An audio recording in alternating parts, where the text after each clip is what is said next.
Okay, my name is just Nonsi. I work for Eau Vive, a French NGO dealing with water and sanitation in the Sahel region since about 30 years.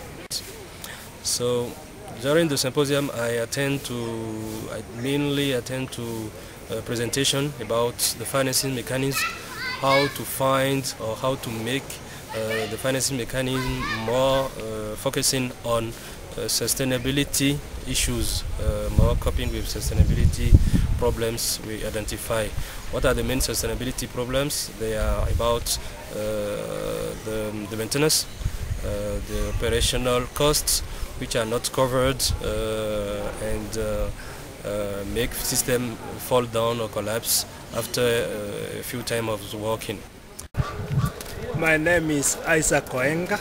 I work for Practical Action in Nairobi, formerly Intermediate Technology Development Group. One question that I think needs to be looked at is when we think about accessibility.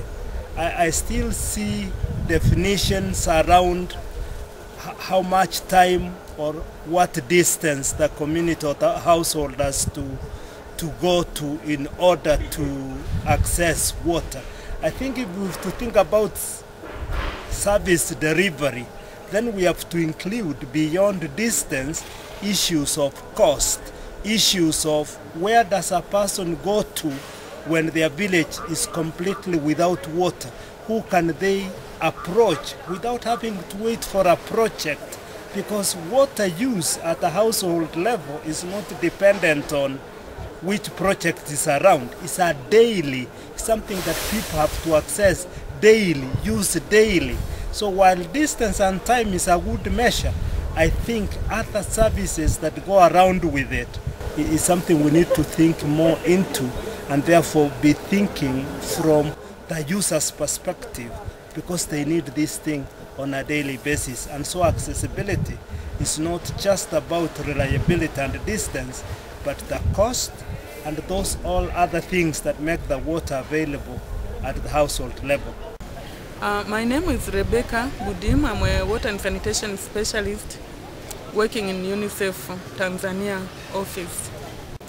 Basically, there are quite a number of key issues that have come up in this conference, but the key one that I have taken and that that is going to change how I work is the fact that in providing sustainable services for water supply and sanitation at scale, there are many components required.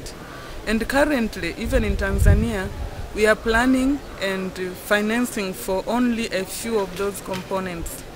Basically, we are supporting capital investments for water supply infrastructure and sanitation infrastructure, and some basic components of operation and maintenance, but we are not approaching the whole issue of sustainability in its totality.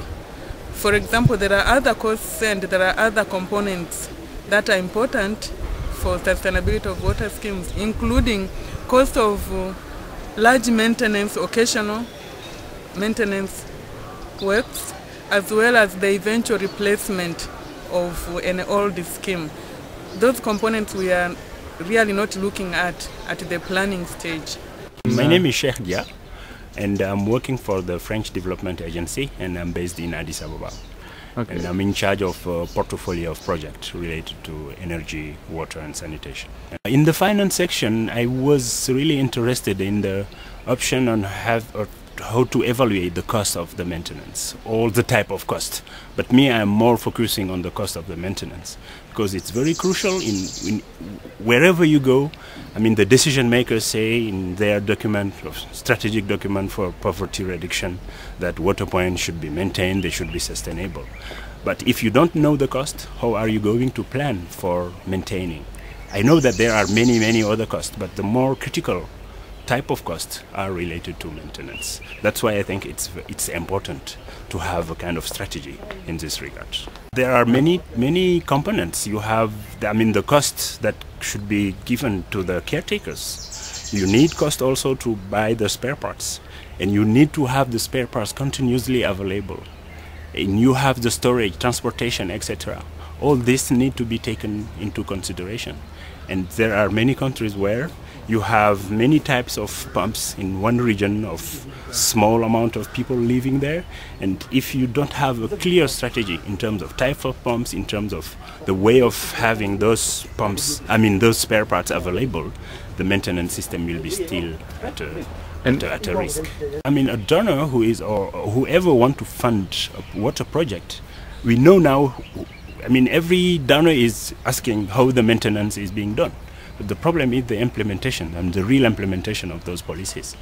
And that's why we should have all these frames set up, clearly defined, and see how they can be implemented. And that I think it is critical. In my perspective, it should be coming from the recipient. The country who is requesting for funds, they should be having it as a matter of policy, and they should be taking care of implementing whatever strategy they have. But you have anything in papers, but implementation is at risk.